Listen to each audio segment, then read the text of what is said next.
Assalamualaikum warahmatullahi wabarakatuh, sahabat Cucuta Kisah. Bahagia sekali kami bisa kembali hadir menjumpai Anda. Tentunya seperti biasa, kami akan menyuguhkan cerita-cerita misteri yang menarik untuk Anda simak. Seperti kisah berikut ini yang sudah kami siapkan berjudul Nyaris Mati Diseret Hantu Air. Dari kecil aku hobi banget berenang di mana saja, entah itu laut, sungai, danau, waduk, dan lain sebagainya. Kata bapak, umur 3 tahun aku udah bisa berenang, udah ngambang. Makanya waktu sekolah dulu, paling senang kalau pelajaran olahraga ada jadwal praktek berenang. Aku jadi bisa mempertontonkan skill mengambang di permukaan air, tanpa menggerakkan badan sedikit pun. Rebahan diam dan tenang di atas permukaan air. Tapi sehobi-hobinya berenang, aku tetap punya keparnoan tersendiri terkait dengan air. Kalau sedang berenang di mana aja, aku paling takut untuk membuka mata dan melihat pemandangan bawah air.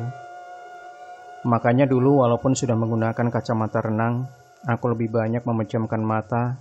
Ketika wajah menghadap ke dasar kolam, nggak berani melihat, sekalipun itu di kolam yang airnya jernih dan dasar kolam bersih. Tetap aja aku takut untuk melihat. Semua itu ada sebabnya. Ada alasannya kenapa aku jadi sangat takut untuk melihat ke dasar kolam atau danau, apalagi laut. Ada sebabnya. Kejadian ini terjadi ketika aku masih SD, kalau nggak salah ketika masih kelas 4.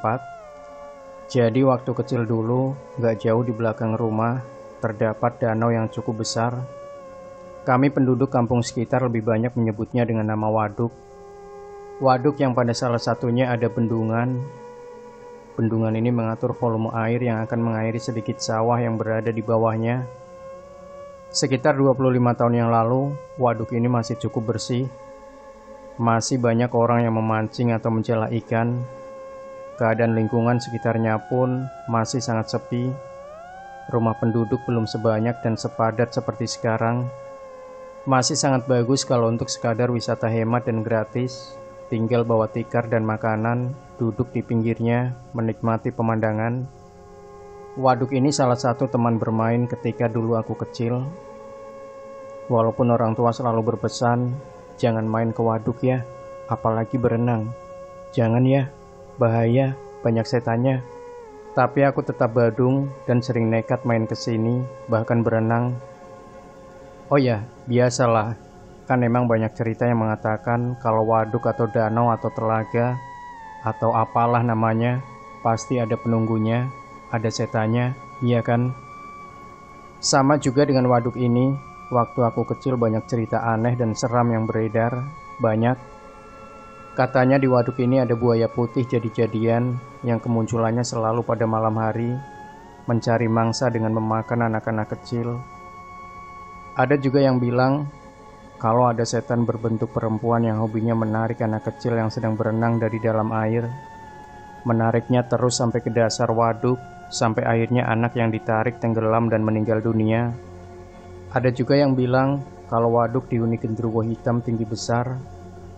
Beberapa kali penampakannya muncul dan terlihat oleh penduduk pada malam hari. Genderuwo terlihat berdiri di tengah-tengah waduk, tapi hanya kelihatan dari pinggang ke atas. Pinggang ke bawahnya tertutup air. Begitulah, masih banyak lagi cerita aneh dan seram yang beredar tentang waduk ini. Memang sih, beberapa kali ada kabar sedih tentang korban meninggal karena tenggelam, dan lebih banyaknya memang anak-anak. Anak-anak yang sedang berenang, lalu tenggelam. Aku juga pernah melihat langsung jenazah yang baru saja meninggal tenggelam. Bukan hanya satu jenazah, tapi 3. Ayah, ibu, dan anak tenggelam setelah perahu kecil yang mereka tumpangi untuk menuju kebun yang berada di seberang. Ternyata perahunya bocor ketika sudah berada di tengah. Aku yang waktu itu sedang bermain sepeda langsung berhenti memperhatikan jenazah keluarga kecil itu terbaring di atas bebatuan di sisi waduk setelah baru saja ditemukan tenggelam.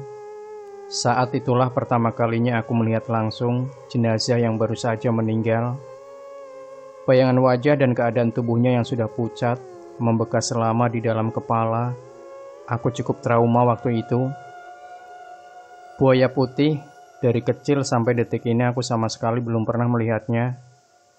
Genderuwo juga sama, aku belum pernah melihatnya. Setan perempuan berambut panjang yang suka menarik anak kecil dari dalam air ketika sedang berenang. Pada suatu hari sepulang sekolah, aku langsung menyiapkan alat pancing. Iya, aku bareng Ali dan Joseph punya rencana untuk pergi memancing di waduk. Jarak waduk dari rumah sekitar 15 menit bersepeda, nggak jauh emang. Mau mancing di mana, nak? Tanya ibu dari balik meja mesin jahitnya ketika melihat aku sibuk dengan alat pancing. Mancing di sawah belakang, mak. Jawabku berbohong. Jangan main ke waduk ya, bahaya, banyak setannya. Sekali lagi ibu mengeluarkan kalimat itu. Waduk tempat yang berbahaya, banyak setannya. Tapi gak peduli, aku tetap akan berangkat mancing di waduk dengan Ali dan Joseph. Karena kami mendengar kabar kalau di situ sedang banyak ikan-ikan besar. Setelah semuanya siap, sekitar jam 2 siang kami pun berangkat dengan menggunakan sepeda masing-masing. Kami menuju ke belakang kampung tempat di mana waduk berada.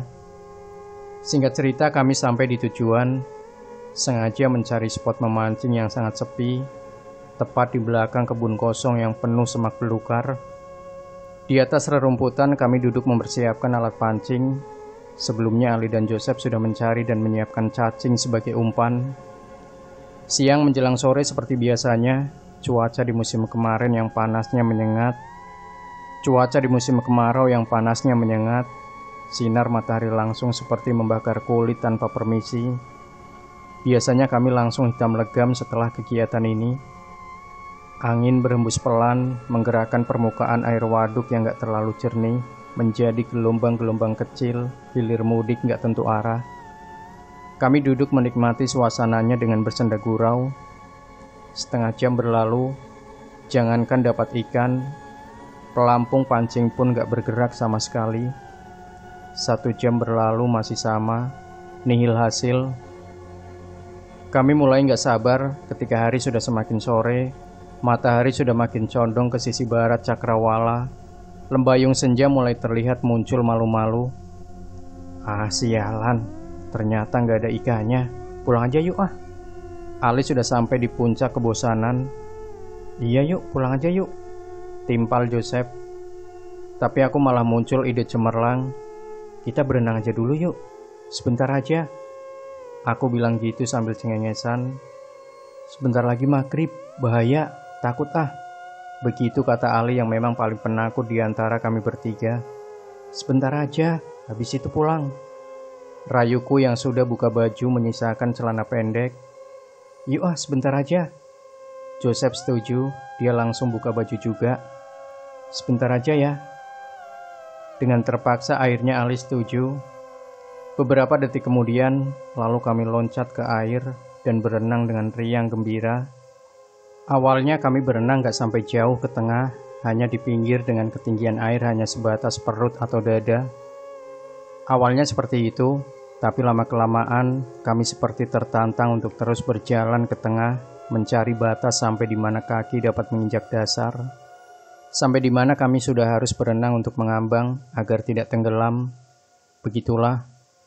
Sampai pada akhirnya, aku sudah mulai agak sombong dengan mempertontonkan kebisaan mengambang rebahan di atas permukaan air tanpa bergerak sedikit pun. Bro, jangan terlalu ke tengah ah, di sini aja. Aku masih mendengar teriakan Ali dan Joseph yang mengingatkan agar jangan terus bergerak semakin ke tengah, tapi aku gak peduli. Terus saja mengambang, mengikuti gelombang. Sampai ketika ada sesuatu yang terjadi, kejadiannya cukup cepat, tapi sangat menyeramkan. Aku yang sedang asik mengambang, tiba-tiba merasakan ada sesuatu yang menempel di pergelangan kaki kanan. Awalnya aku gak sadar benda apakah itu, tapi hanya beberapa detik, karena kemudian secara refleks, aku langsung melihat ke arah kaki. Hanya 1 atau 2 detik, aku akhirnya dapat melihat benda apakah itu sebenarnya. Ternyata ada tangan sedang menggenggam pergelangan kakiku. Tangan putih pucat, hanya tangan itu saja yang terlihat, karena sepertinya sang pemilik berada di bawah permukaan air. 1 atau 2 detik kemudian, tangan itu mulai menarik aku ke bawah, menarik tubuhku untuk masuk ke dalam air. Ya, seketika itu juga aku panik. Aku mulai tenggelam masuk ke dalam air. Dalam kepanikanku meronta-ronta, coba melepaskan diri dari genggaman tangan itu. Saat itu aku masih belum melihat bentuk si pemilik tangan. Di samping air waduk yang gak terlalu jernih, aku juga masih gak berani untuk membuka mata lebar-lebar di dalam air. Tapi itu hanya beberapa detik aja. Sampai akhirnya tangan itu melepas genggamannya dari pergelangan kakiku. Seketika itu pula, aku langsung mencoba untuk berenang ke pinggir. Tapi ternyata gak semudah itu. Tiba-tiba tangan kiri ada yang memegang dengan erat dan menarikku kembali ke dasar waduk. Beberapa detik kemudian, ketika sudah berada di bawah permukaan air, aku nekat untuk membuka mata. Pada saat itulah, aku akhirnya dapat melihat sang pemilik tangan yang sejak tadi terus coba menyeretku ke dasar waduk. Seorang perempuan, rambut hitam panjang acak-acakan, bergelombang di dalam air. Wajahnya pucat, matanya sedikit melotot dengan lingkar gelap di sekeliling. Sangat mengerikan melihat wajahnya di dalam air. Semakin mengerikan lagi ketika dia mulai tersenyum, dengan tangan kanan terus menggenggam tangan kiriku dengan erat. Aku hanya diam ketakutan, gak bisa bergerak, gak bisa meronta. Terpana melihat pemandangan bawah air yang menyeramkan itu. Perempuan itu terus menarik aku ke dalam. Lalu detik berikutnya, dia memberi isyarat, "Diam." Jari telunjuk tangan kirinya diletakkan di depan bibir pucatnya. Di akhir beberapa belas detik yang menakutkan itu, aku akhirnya cuma bisa berdoa.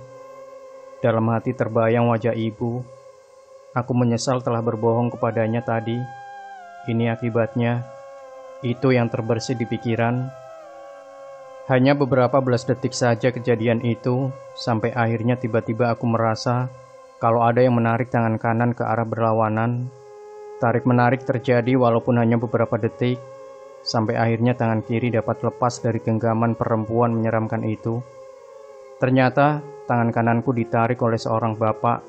Beliau menarik dan menyeretku ke pinggir waduk, menyelamatkan nyawa.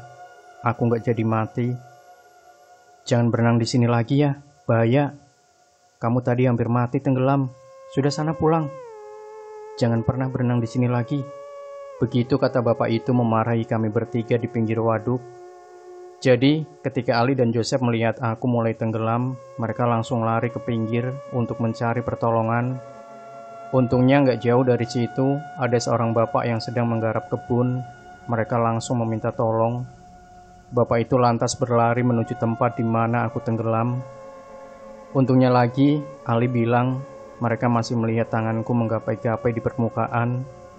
Makanya bapak itu langsung berenang menuju di mana ada tanganku terlihat, lalu menarikku ke pinggir. Selamatlah aku. Sejak saat itu, aku gak pernah lagi berenang di waduk itu. Untuk memancing pun aku gak mau, trauma. Kisah berikutnya aku akan cerita tentang satu kolam renang yang menjadi satu-satunya kolam renang umum yang ada di kota masa kecilku dulu, Cilegon. Sekitar tahun 90-an, di Cilegon memang masih cuma punya satu kolam renang. Aku nggak tahu pasti kalau sekarang, mungkin udah lebih dari satu.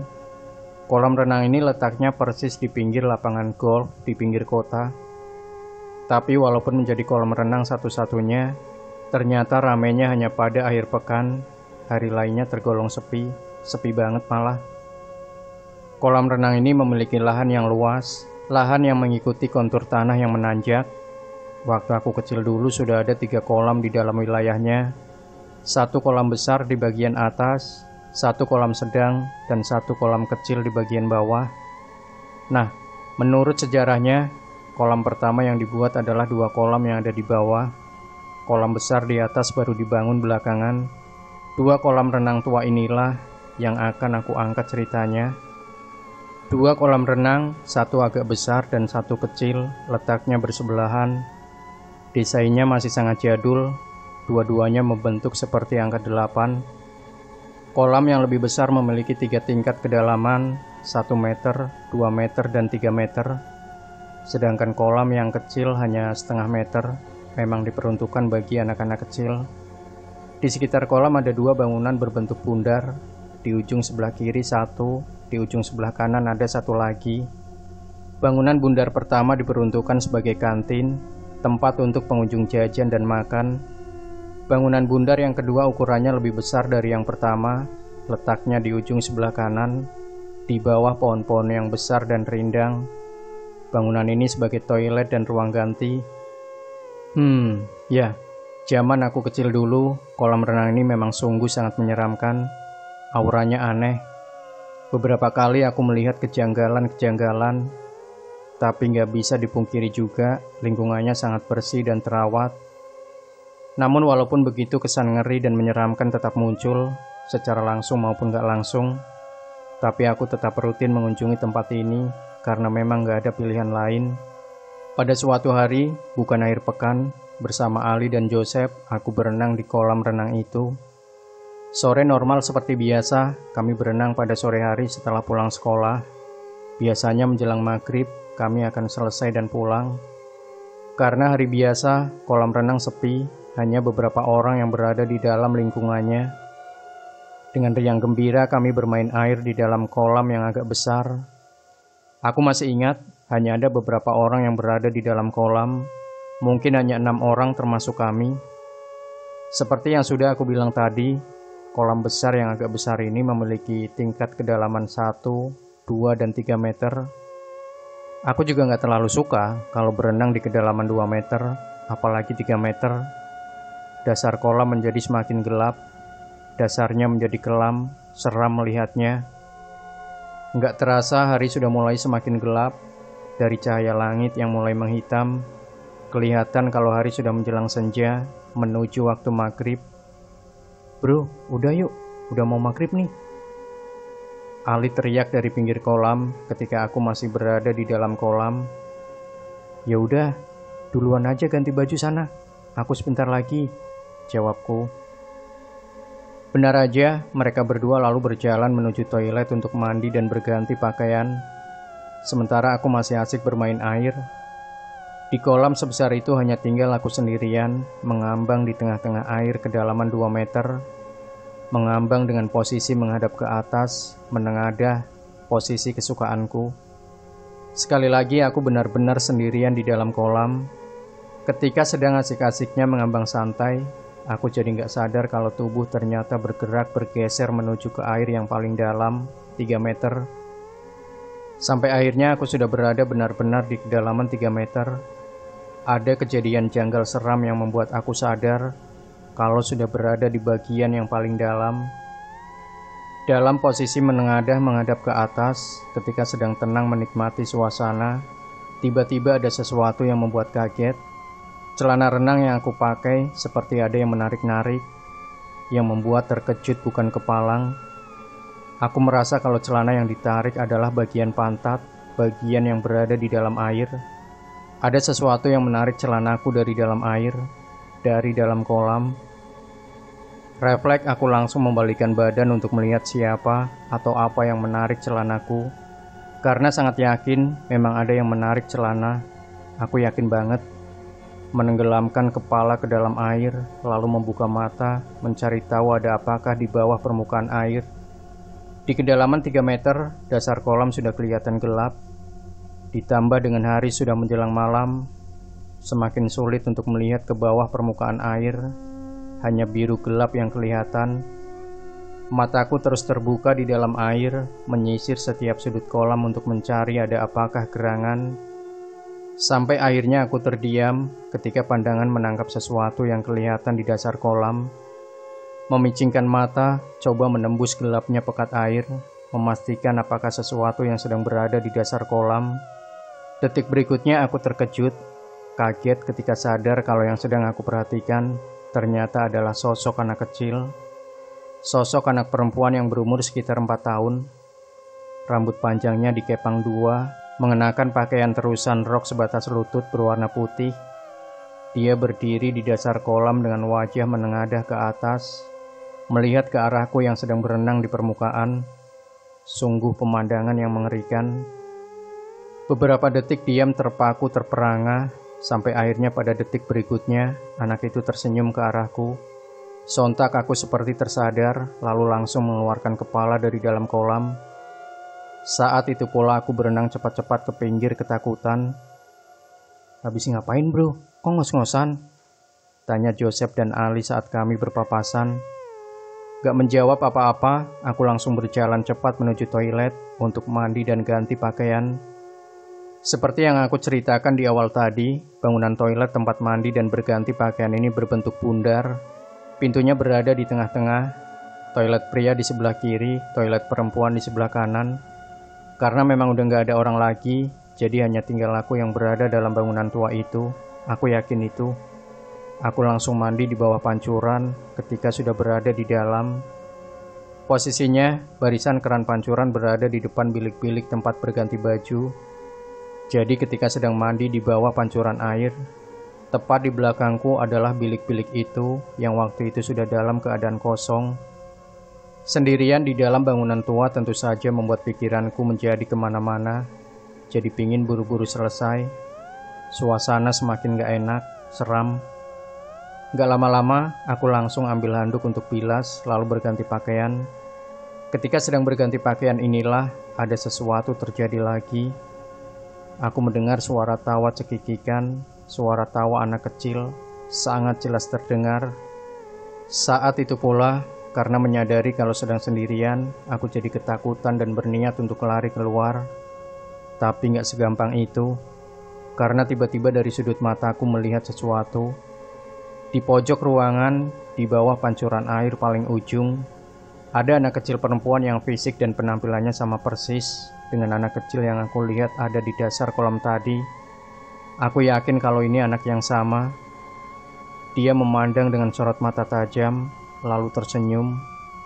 Aku yang merinding ketakutan, perlahan berjalan mundur mendekat ke pintu keluar. Kami terus bertatapan, sampai aku benar-benar sudah melintas garis pintu. Kemudian aku berlari cepat ke tempat di mana Ali dan Joseph berada. Sekian ceritaku, terima kasih sudah menyimak. Demikian sahabat sejuta kisah. Jangan lupa tinggalkan komentar Anda, like, share video ini, subscribe channel Sejuta Kisah, dan kembali nantikan cerita-cerita misteri terbaru dari kami. Wassalamualaikum warahmatullahi wabarakatuh.